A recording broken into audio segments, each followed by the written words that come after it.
Com a actriu, crec que el repte i el treball que he fet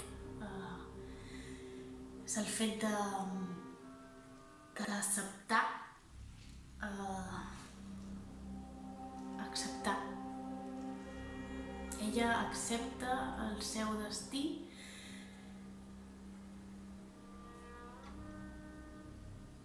constantment.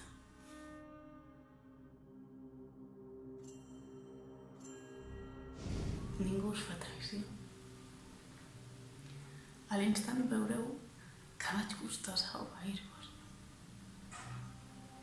Tota la meva vida és vostra. Tot canvia en un dia.